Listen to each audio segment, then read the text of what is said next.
하는 구동아시아사 친구들 반갑습니다. 오늘 우리는 교과서 186쪽 사회주의 체제의 변화 함께 하도록 하겠습니다.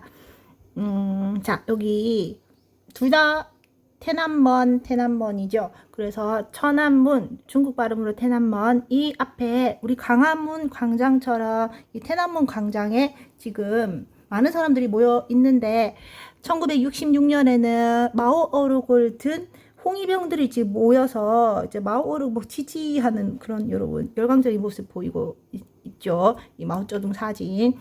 자, 그런데 똑같은 이제 천안문에서 1989년에는 이제 민주화를 요구하는 시민들의 시위가 있었다는 겁니다. 그래서 여기 이렇게 이거 유명한 탱크맨 사진. 광장으로 진입하는 탱크의 앞길을 가로막은 시민. 그러면 이 탱크로 지금 이제天安문 민주화 시위를 진압했다는 건데요. 그래서 현재 지금 중국 어때요?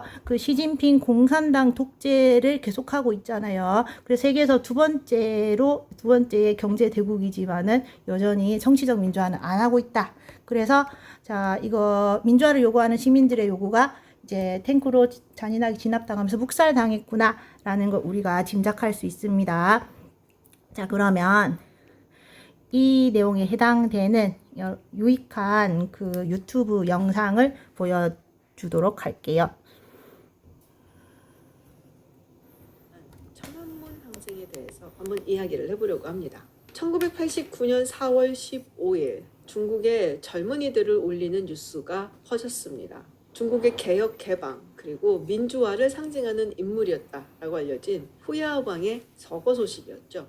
후야오방은 덩샤오핑과 함께 개혁 개방을 이끌었던 인물인데요. 중국 정부 내에서도 훨씬 더 진보적이고 더 적극적인 개혁을 해야 된다라고 주장을 했었던 인물이기도 합니다. 총서기를 지내고 있다가 1986년 학생들의 시위를 제대로 막지 못했다라는 책임을 지고 사임을 했었던 인물이고요. 그리고 그 후임이 되었던 자오찌양 역시 학생들의 목소리에 좀 더 귀를 기울이는 조금 온건하고 그리고 중국 정부 내에서는 진보적인 인사로 평가받는 인물들이었죠.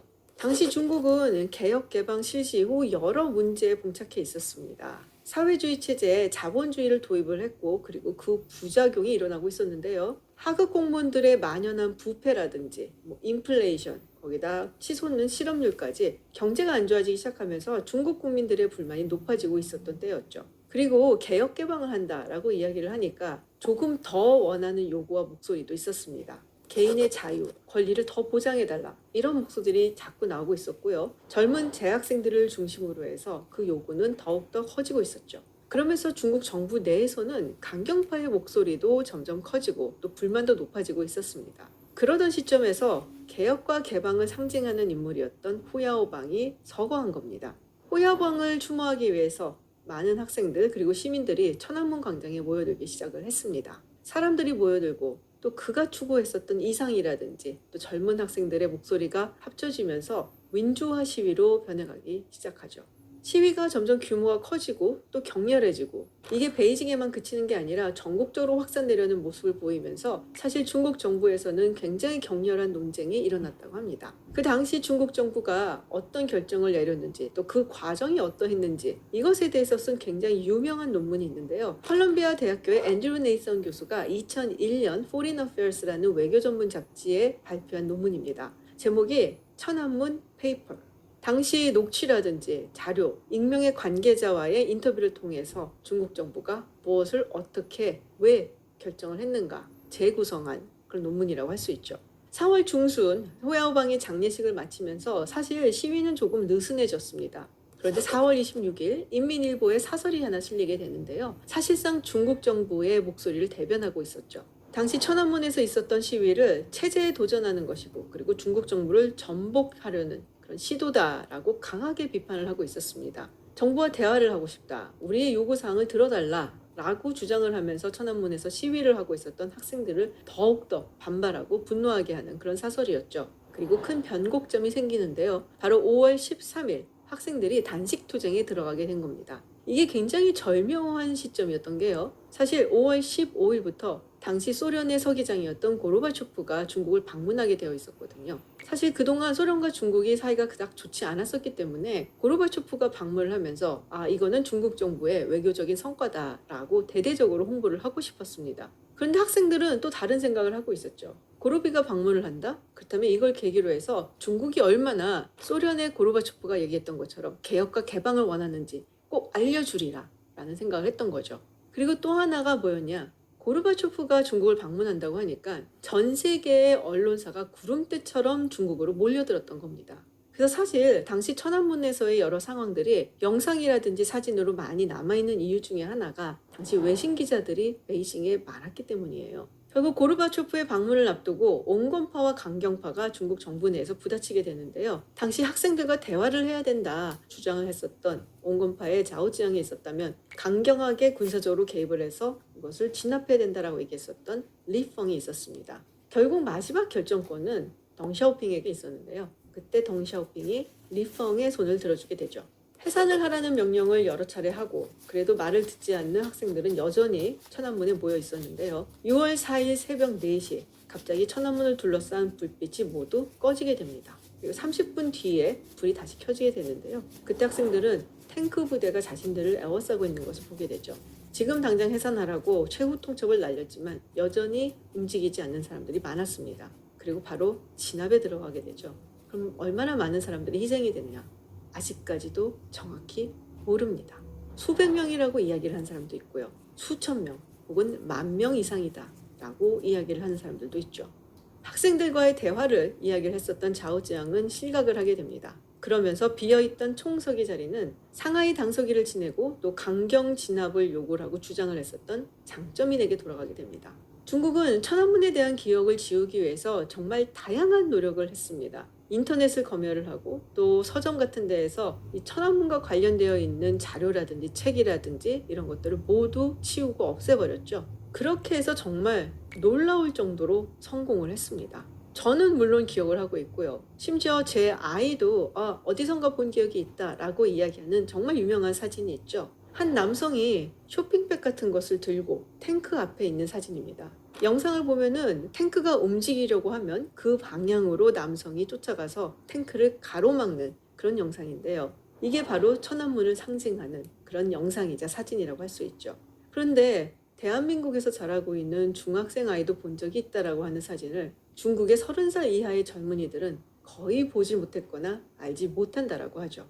루이사 림이라는 언론인은 The People's Republic of Amnesia라는 자신의 책에서 얼마나 중국이 천안문의 기억을 지우는데 성공했는지에 대해 이야기를 합니다. 당시 천안문 사태를 주도했다라고 할 수 있는 베이징 대학교의 역사 교과서를 보면 이렇게 기술되어 있다고 하죠. 학생 시위와 단식 투쟁이 진행되는 동안 당과 정부는 폭동을 음모하는 자들에 대처하기 위해 큰 자제력을 발휘했다.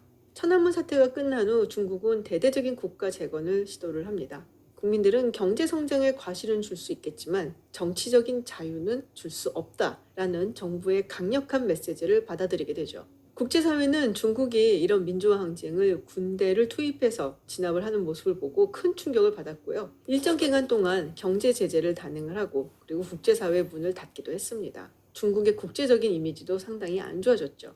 하지만 저렇게 많은 인구가 있는 시장을 과연 버릴 수는 없었던 걸까요? 자유도 좋고 민주주의도 좋지만 그래도 돈이 더 좋았던 것인지 결국 국제사회는 두 팔 벌려서 중국을 환영하게 되고요. 기존에 많이 부족했음에도 불구하고 2001년 중국을 WTO에 가입까지 시켜줍니다. 사실상 중국이 경제 성장을 언제부터 시작을 했는가 이 그래프를 보시면요. WTO에 가입하고 난 후 중국이 비약적으로 성장하는 모습을 보실 수가 있습니다. 그렇다면 천안문 항쟁은 중국의 역사와 정치에 어떤 영향을 미쳤을까요? 세부적인 부분에 대해서는 생각하는 것이 조금씩 다를 수 있지만 모든 학자들이 일관적으로 얘기하는 게 있죠. 현대 중국사에서 가장 중요한 사건 중에 하나임에는 틀림이 없다. 중국의 경제 성장은 사실상 천안문 사태 당시의 유혈 사태 그리고 인권 탄압을 묵살하고 그 위에 세워진 것입니다. 그래도 경제가 발전하고 자본이 들어가면 민주주의로 중국 사회도 연착륙하게 될 거야 라고 믿었던 서구는 그야말로 순진했던 것이죠. 중국 정부에게 가장 중요한 것은 체제 유지 그리고 정권 유지였습니다. 이후 중국의 국가 권력에 위험할 수 있다라고 여겨지는 단체, 이념, 종교는 더욱더 거센 탄압을 받아야 했고요. 그건 사실 중국 정부가 천안문에서 얻은 교훈이기도 했죠. 그래도 이렇게 가혹한 탄압이 계속되면은 국민들이 일어나지 않을까? 근데 천안문에서 교훈을 얻은 것은 정부뿐만이 아닙니다. 국민도 교훈을 얻었죠. 네이선 교수의 이 천안문 페이퍼의 마지막 부분은 중국 사회를, 특히 중국의 지식인들을 천안문 사태가 어떻게 바꿔놨는지에 대해서 기술을 하고 있습니다. 캠퍼스는 평화로웠지만 치기 어린 이상주의나 사회에 대한 진지한 고민은 사라졌다. 돈이 모든 것을 지배했고 도덕은 죽었으며 부패는 만연했고 뇌물은 어디에나 볼 수 있었다. 캠퍼스의 학생들은 정치에 등을 돌렸고 오로지 자신의 운명에만 집중했다. 이상주의를 꿈꾸고 민주주의를 꿈꿨던 중국의 지식인들 그리고 젊은 학생들, 이들의 사고가 완전히 바뀌었다는 거죠. 더 이상 이들은 적극적으로 사회 참여를 하지도 않고 중국의 미래에 대해서 혹은 민주주의에 대해서 꿈을 꾸지도 않는다는 겁니다. 사실 이 천안문 항쟁이 국제적으로도 영향을 미쳤다고 할 수 있는 게요. 서구의 자유주의에 대항하는 권위주의 국가들의 어떤 롤모델이 됐던 겁니다. 자본주의라든지 경제성장이라든지 이런 것들은 같이 하면서 권위주의적인 정부 체제는 유지를 하고 싶어하는 그런 저개발 국가의 나라들에게 어떻게 보면 중국이 이렇게 하면 된다라는 지침을 줬다고나 할까요? 아이러니한 것이 1980년대 말 사회주의 블록이 무너지고 또 소련이 해체되는 그런 와중에 중국의 공산주의와 사회주의는 천안문 사태를 통해서 살아남을 수 있는 일종의 방패를 얻게 된 셈이었죠. 그런데 이렇게 막는다고 해서 언제까지 이게 가능할 것이냐 의문을 제기한 사람들도 있어요. 사실 중국인들 중에서는 지금 외국에 나가서 공부를 한다든지 아니면 기업을 운영을 한다든지 이런 사람들도 많고 실제로 상당히 많은 중국 유학생들이 있었거든요. 시진핑 주석의 딸도 2014년 하버드 대학교를 졸업을 했습니다. 그럼에도 불구하고 이런 식으로 얘기하는 것은 너무나 장밋빛 전망이다 라며 좀 더 비관적으로 보는 목소리가 큽니다. 여전히 많은 중국인들은 섣불리 자유에 대한 이야기를 꺼내지 못하고 있죠. 실제로 덩샤오핑이 이런 얘기를 했다고 하죠. 천안문 사태와 같은 일이 또 일어난다면 중국 정부는 똑같은 방식으로 대응을 해줄 것이다. 사실 미국과 중국이 갈등을 하고 또 중국 정부가 점점 더 권위주의적인 모습을 보이기 시작하면서 중국이 저렇게 될 줄 몰랐다라고 이야기를 하는 분들도 계시죠. 근데 정말 몰랐을까요? 과거의 일을 어떻게 평가하고 또 기억하든가는 이 나라의 미래를 어떤 모습으로 그려나갈 것이다를 알 수 있는 굉장히 중요한 단서가 아니었을까요? 어쩌면 우리도 중국이라는 거대한 시장을 앞에 두고 흐린 눈을 하고 중국을 바라봤을 수도 있습니다. 실제로 그 당시 천안문에 있었던 학생들은 어떻게 됐었는지, 과연 몇 명이나 희생이 됐었는지, 그 부분에 대해서 중국 정부는 어떻게 생각을 하고 있는지 알아보려고 노력했었던 기억이 별로 없습니다. 네, 올해 6월 4일은 천안문 항쟁 35주기였습니다. 예, 이제 다른 36주기 나라에서 일어난 일이긴 하지만 89년 그래도 6월 이렇게라도 4일 기억하지 천안문 않으면 항쟁. 정말로 역사에서 사라질 것 같아서 한번 영상을 만들어 보았는데 후에서는 잊혀진다고 하더라도 세계의 역사에는 남았으면 하는 마음입니다. 많이 늦었지만 희생자들의 명복을 빕니다. 자, 여러분, 영상이 아주 유익했죠? 그래서 이天安门 광장에서 역사적으로 중요한 사건들이 많이 중국에서 일어났는데 우선 1949년 10월 1일에 마오쩌둥이天安门 광장에서 중화인민공화국의 수립을 선포했습니다. 그리고 아까 여기 홍위명들이 이제 마오 주석을 결사옹위하자 하면서 지금 마오 주석 어록을 막 들고 있는 모습. 그래서 문화 대혁명의 광기가 분출된 곳이기도 합니다. 그래서 66년부터 76년까지 기존의 그 대약진 운동의 실패로 이제 그 정치 일선에서 물러난 그 모택동이 다시 정권을 잡기 위해서 이제 자본주의를 받아들여서 개혁 이제 좀 수정주의 사회 그 경제를 좀 수정해서 운영하는 그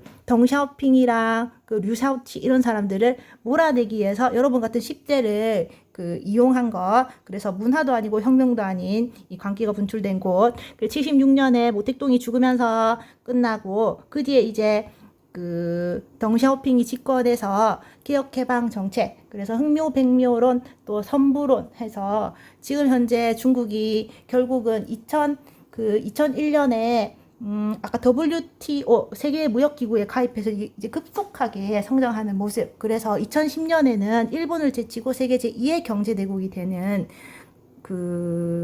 됩니다. 그래서 지금 덩샤오핑이 집권해서 이제 경제적인 성장은 이루어지는데, 왜 정치는 경제적으로는 이제 자유롭게 우리가 시장 경제를 도입해서 자유롭게 돈을 벌 수 있는데, 정치는 왜 공산당이 그대로 독재하느냐, 여기 대해서 정치적 민주화까지 요구한 게 바로 민주화를 요구하는 시민들의 시위가 표출된 곳 1989년 6월 4일 지금 천안문 민주화 항쟁입니다. 그래서 이렇게 중국의 정치 변화를 상징하는 장소입니다. 자, 근데 이거 마오쩌둥이 20만의 희생이 덩샤오핑이 20만의 희생이 있더라도 20년의 평화를 얻겠다 하면서 그냥 탱크로 무자비하게 밀어버리죠. 근데 이때 마침 고르바초프 개혁개방해서 소련을 붕괴시키게 된 소련의 서기장 고르바초프가 중국을 방문했던 시기이기 때문에 전 세계 외신들의 이목이 집중되어 있어서 그게 막 생중계되는 바람에 이제 중국의 국가 위신은 깎아 먹었지만은 여전히 지금 여러분 시진핑도 다시 천안문 사건 같은 거 또 다시 나는 일으킬 수 있으면 일으키겠다 하면서 여전히 이제 정치적 민주화는 하지 않겠다는 그런 강경한 모습을 공산당이 보이고 있습니다. 자, 그래서 이렇게 중국을 포함한 동아시아 사회주의 국가들은 자본주의 국가들과 마찬가지로 많은 변화를 겪어왔다. 자, 사회주의 국가들의 정치 변화는 어떻게 진행됐을까? 자, 중국은 정부 수립 이후 현재까지 다 누가 집권한다? 중국 공산당이 권력을 독점하고 있습니다. 자, 현재도 여러분 공산당이 국가 주석 시진핑이 이제 집권하고 있잖아요. 자, 그래서 지금 보면 계획 경제 실패와 문화 대혁명의 혼란 후, 그래서 대약진 운동이랑 이거 문화 대혁명의 혼란 후 권력을 잡은 덩샤오핑이 개혁 개방 정책을 추진하면서 경제 성장과 함께 공상당원과 관료의 부패 문제에 맞닥뜨렸다. 그래서 이제 관료의 부패, 그래서 공산당에 이제 계속 공산당 경제 세력이 없으니까 얘들 부패한다. 독재한다. 그래서 결국 1989년에 정치개혁과 민주화를 요구하는 대규모 이제 천안문 시위가天安門에서 일어났지만天安門사건 이거 잔인하게 무력 진압됐다. 그래서 20만 희생하더라도 20년의 평화를 우리는 얻겠다라고 덩샤오핑이 이렇게 희생시켰어요. 자, 이후 중국은 민주화 요구를 통제하면서 경제 성장을 통한 국민 생활 향상으로 정치 안정을 꾀하고 있습니다. 그래서 우선 그냥 정치에 별로 이제 관심을 안 가지고 나만 잘 먹고 잘 살면 되지 하는 이런 극도 이기주의적인 모습을 보이는 중국 사람들의 이제 습성을 우리가 볼 수 있죠. 그래서 당장 옆에서 막 아이가 납치를 당해도 멀뚱멀뚱 보고 그냥 안 나서잖아. 괜히 내가 나섰다가 위협심을 발휘했다. 오히려 내가 뒤집어 쓰고 내가 오히려 피해를 입는다고 그런 식으로 하니까 개인주의가 팽배하고 이기주의 팽배한 그런 모습. 나만 잘 살면 돼 하는 거.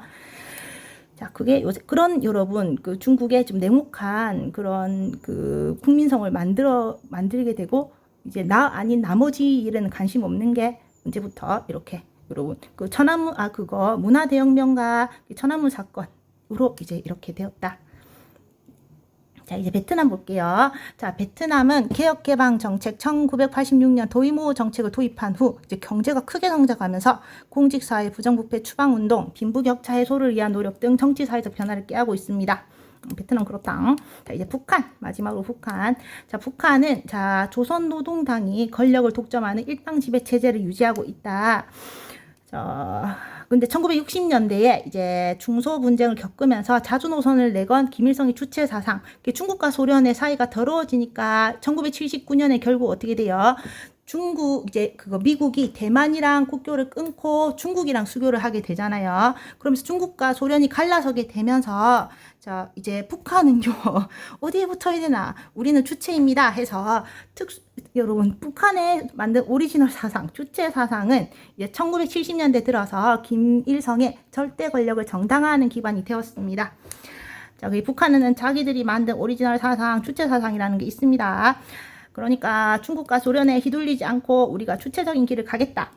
자, 그리고 1980년대 말부터 이제 사회주의권이 붕괴하면서 경제 사정이 나빠지자. 그래서 여러분 아까 후비고 고르바초프가 개혁 개방 정책, 그 페레스트로이카 글라스노스트라고 하거든요.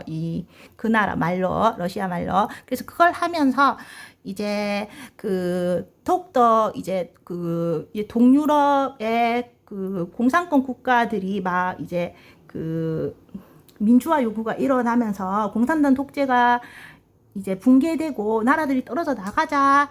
그러면서 91년에 결국 소련이 아예 해체되게 되잖아요. 러시아랑 여러 동유럽 국가들로 나눠지죠. 자, 그러면서 사회주의권이 붕괴하면서 이제 더 이상 중국이랑 소련에 의지할 수 없어서 경제 사정이 나빠지자 북한은 부분적인 개방 정책을 추진했습니다. 자, 그래서 부분적인 개방, 아까 여러분 나진 선봉 자유무역지구 이런 거 있잖아요. 개방 정책 추진했다. 자, 그러나 김일성, 김정일, 김정은으로 이어지는 3대 권력 세습을 한 북한은 최근 핵무기 개발을 추진하면서 국제 고립 자초하고 있다. 여러분 트럼프가 절대 북한 핵 가지고 있는 거 못 보잖아요. 근데 아까 부들부들 저번 영상에서 유엔에 나서서 외무성 장관이라는 사람이 우리는 절대 핵을 포기 안 한다 하면서 이러잖아요. 국제 고립 자초하고 있다.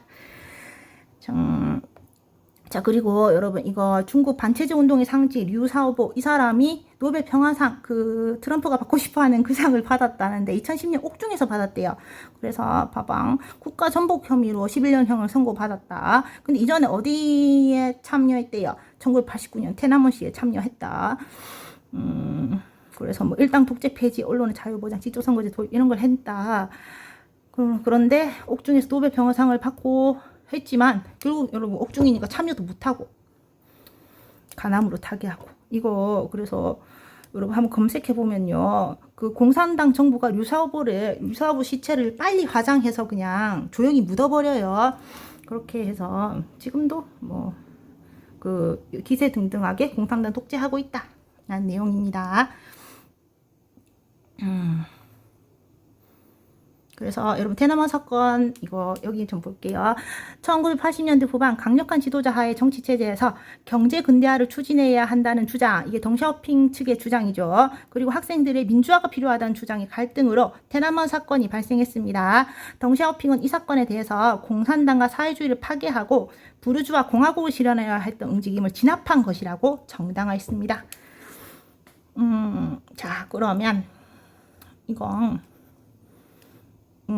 여러분 캡처한 PPT 캡처한 사진으로 한번 정리 한번 해드릴게요. 여러분 중국의 역대 국가 주석 마오쩌둥이 이제 대약진 운동 실패로 실각하니까 류사오치랑 덩샤오핑이 집권했는데 류사오치가 그 다음 주석. 자, 이제 류사오치 이후에 이제 어떻게 돼요? 66년에서 76년 이제 문화대혁명 강풍이 불어 닥쳐서 류사오치는 갖은 수모를 당하다가 이제 냉골에서 굶어 죽고 덩샤오핑도 개고생하다가 결국 덩샤오핑은 자기 아들도 막 고문 당하다가 고문 피하려고 이제 2층 집에서 뛰어내려서 하반신 불구가 돼요. 그렇게 근데 덩샤오핑 꿋꿋하게 어쨌든 살아서 결국 이제 문화대혁명 이후 76년 이후에 이제 집권해서 개혁개방 정책 폈다. 이때 국가주석제를 폐지합니다. 그래서 주석이 지금 너무 권력이 많으니까 독재를 한다. 마오쩌둥 이렇게 독재를 해서 우리가 이제는 덩샤오핑이 7인의 상무위원으로 운영하겠다. 그래서 7명의 상무위원으로 권력을 분산시켜서 운영하고, 그리고 주석은 7인의 상무위원회 의장격인 그런 회의를 주최하는 의장격인 역할을 하는 거지, 실제로 실권을 행사하는 그 자리로 만들지 않겠다 해서 자기가 한사코 여러분 주석에 취임하지 않습니다. 그래 덩샤오핑은 주석에 취임하지 않았고 그 이후에 이런 사람 저런 사람 또 장점인 후진타오 이렇게 했는데 지금 현재 누구예요? 자, 시진핑 중국에. 근데 시진핑은요 아까 덩샤오핑 개혁개방정책 덩샤오핑이 7인의 상무위원으로 권력을 분산시켜서 운영한다고 했잖아요. 근데 시진핑은 7명의 상무위원을 다 자기 사람을 다 꽂아 넣어서 이제 그냥 시진핑 독재를 하는 겁니다. 그리고 주석이 그냥 단순히 의장 역할이 아니라 진짜 그 마오쩌둥이 했던 그 시절의 주석처럼 아주 여러분 힘이 강하고요. 그리고 그 주석이 5년 연임만 할 수 있는데 이제 연임 제한도 풀어서 지금 3번째 막 하고 있고 영구적으로 푸틴이랑 같이 이제 죽지도 않고 계속 하겠다는 지금 야망을 드러내고 있습니다. 자, 이런 모습이고요. 중국 역대 국가주석. 그리고 이게 여러분 천안문 광장이죠. 천안문 광장인데, 자, 66년에 우리 교과서 나왔던 것처럼 이제 홍위병, 마오쩌둥 결성하는 모습. 89년에는 지금 탱크맨의 모습. 자, 그래서 홍위병과 민주화 시. 그래서 우리가 기존에 배웠던 게, 자, 이제 6.25 전쟁 끝나고 본격적인 사회주의 국가가 돼야겠다. 그래서 대학 진운동 펼쳤잖아요. 인민공사 설치해서 다 토지를 몰수하고 인민공사에서 농사 짓고 인민공사에서 집단 식사하고 그리고 이제 그거 세계 제2의 자본주의 국가인 영국을 따라잡겠다. 그래서 설생산장을 따라잡겠다고 해서 그거 집에 이제 용광로 만들어서 5만 세부치를 녹여서 똥철 만든 사건, 그거 토목고로, 그리고 제4의 운동 4가지 해충 제거한다. 특히 여러분 참새를 잔뜩 죽이는 바람에 이거 여러분 소련에서 뭐 참새를요 구걸해서 수입해 오기도 했대요. 그러면서 대흉년으로 수천만 명 사망. 그래서 그 마오쩌둥이 가장 많은 사회주의자를 죽인 사람이에요. 그래서 이제 쫓겨나고 자 결국 어떻게 돼요? 그 류샤오치랑 덩샤오핑이 사회주의 정책 일부 수정했다. 그 자유시장을 일부 인정했다. 사람의 욕망, 그러니까 나랑 내 가족을 잘 살게 이제 돈 벌게 하는 걸 인정했다. 자, 그러니까 여기에 대해서 주자파, 자본주의를 주장하는 자들이다 하고 이제 그 자본주의 스파이다 뒤집어 씌우면서 마오쩌둥이 홍위병을 조직해서 반대파를 제거하고 각종 문화유산을 다 파괴합니다. 중국에 여러분 남은 문화유산이 없어요. 덩그러니 자금성만 있고 그리고 진시황릉은 이후에 발견돼서 문화대혁명 이후에 발견돼서 그것만 있는 겁니다. 병마용갱 이런 거. 그거 막 공묘가요. 그거 중국 전역에 있는데 그 공자의 업적을 새겨놓은 그 비석 있잖아요. 비석이 다 이렇게 다 부서져 있는 걸 도로 다 이어붙인 거예요. 언제 부쉈냐면 문화대혁명 때 자신의 문화를 다 부숴서 후퇴시킨 사건. 자, 결국 이제 마오쩌둥이 죽으면서 다시 덩샤오핑이 집권해서 개혁개방 정책. 지금 여러분 이 대약진 운동 5만 지금 세부치 다 들고 가는 모습. 자, 그리고 문화대혁명, 지금 이제 그 지식인, 엘리트, 공산당 간부, 이런 사람들 이제 망신 주는 모습, 이거 뭐 조리돌림 한다고 하죠. 홍위병도 시켜서 이제 자아 비판하라고 하고, 하지만 살아남은 남자 덩샤오핑, 마오쩌둥 죽고 덩샤오핑이 권력을 장악했다. 그래서 흑묘백묘론, 자본주의 사회주의든 사회주의를 내걸지만 우리 잘 먹고 잘 살게 해주면 된다. 자본주의 쪽에서 도입해서 여러분 홍콩 맞은편 광저우 선전에 경제특구 만들어서 눈부시게 발전하는 모습. 그래서 여러분 경제 우선 정책 공산당 독재를 하면서 자본주의적 요소를 받아들여서 경제를 키우겠다는 이런 기이한 모습 계속 유지하는 게 누구다? 그러면서 계속 유지하는 게 지금 이 덩샤오핑이랑 그리고 덩샤오핑이랑 시진핑 앞에 여러분 문화대혁명까지 했던 마오쩌둥. 결국 공산당 독재에 대해서 왜 경제는 자유롭게 풀어주면서 독재는 공산당 계속 하느냐. 정치개혁과 민주화 요구하는 시. 그러니까 공산당이 부정부패 그리고 민주화 이런 거 요구하는 시위가 천안문에서 89년 6월 4일 일어났다. 이 89년이 바로 지금 이제 소련의 후비고 고르바초프 때 개혁개방 정책 페레스트로이카, 글라스노스트 이 정책으로 냉전이 무너져가고 동유럽 사회주의 국가들이 붕괴되고 공산당 일당 독재가 무너져가는 시점. 그래서 지금 그 소련도 붕괴되기 직전의 시점이잖아. 이때 이제 중국에서도 이 영향을 받아서 개혁개방 정책 영향을 받아서 우리에게도 이제 그거 정치적 자유를 달라, 민주화를 달라 요구한 거예요. 자, 그래서 이러한 배경에서 공산당 일당 독재를 비판하는 대학생과 지식인의 대규모 시위가 일어났습니다. 하지만 이거 여러분 20만을 희생시키더라도 20년의 평화를 얻겠다. 그래서 무력으로 진압했다. 이렇게. 냉혹하죠. 근데 이게 하필이면 고르바초프가 이제 소련에 중국에 방문했던 시기여서 외신들의 관심이 많이 있어서 지금 여러분 영상으로 다 남았다. 그래서 중국은 경제적 타격을 입었다. 국제사회가 중국에 제재를 가했기 때문에 이미지도 실추되는 계기가 됐다. 하지만 여러분 중국이 워낙 큰 시장이잖아요. 그러니까 나중에 그냥 모른 척하고 WTO에 2001년에 받아줘서 중국이 급속하게 성장하는 모습. 자, 그래서 이후 이제 천안문 싹 이제 여러분 20만을 밀더라도 20년의 평화를 얻겠다는 이 냉혹한 덩샤오핑은 이후 계속 민주화 요구를 통제하면서 경제 성장을 통한 생활 수준 향상으로 정치 안정을 꾀하고 있습니다. 큰애 아빠 같이 똑같이 하는 거예요. 그래서 89년에 그 천안문 사건 이후에 1992년에 남쪽을 순방하면서 잘하고 있어 하면서 강화를 주는 모습. 그래서 보면 뭐 베이징 출발해서 그 코로나 터진 여러분 호북성 우창, 그 다음에 이 주하이, 선전, 상하이 이런 거 돌면서 개혁 개방 너무 잘 되고 있네, 놀랐다, 이렇게까지 발전하다니 하면서 계속 열심히 해라 하는 강화하는 모습, 남순 강화. 그래서 이거 여러분 이거 교과서에서 읽어줬죠. 경제를 발전시키지 않는다면 막다른 외길로 나아갈 뿐이다. 잘하고 있다. 경제 특구 잘 나간다. 파이팅 하는 그런 모습이에요. 아직까지도 천안문 사건 얘기 안 한다. 그래서 뭐 이런 그런 거 있잖아요, 여러분. 뭔가 중국 찬양하는 조선족 같은 사람, 중국 같은 사람 막 그 댓글에 뭐 시진핑 욕하는 거라든지 천안문 사건 이런 거 언급하면요 찍소리도 못 하는 그런 거 좀 밈 같은 거 있잖아요. 아직도 말 못 한다. 자, 북한은 노동당 독재입니다. 그래서 조선노동당이 권력을 독점한 일당 지배 체제. 김일성, 김정일, 김정은, 이제 김주애까지 이어지려고 하는 모습. 그리고 60년대 중소분쟁 때문에 어떻게 했다? 독자적인 주체 사상 이거 수립했다. 사람이 모든 것의 주체고 모든 것을 결정한다. 북한 1인 독재 체제 도구화된 철학으로 변질됐다. 이렇게. 이거 보세요, 여러분. 여러 인종이 지금 주체 사상 책을 들고 있죠. 그래서 김일성이 절대 권력을 정당화하는 기반이 됐습니다. 낮은 선봉 자유경제무역지대, 또 뭐 하병법 이런 거 하면서 부분적 개혁 개방 정책 추진했습니다. 하지만 핵을 포기하지 않아서 국제적 고립을 자초하고 있다는 점. 자, 여러분, 그래서 수고 많으셨어요. 다음 시간엔 이거 이제 거의 끝이 보입니다. 자, 다음 시간에 하도록 할게요. 수고 많으셨어요. 끝.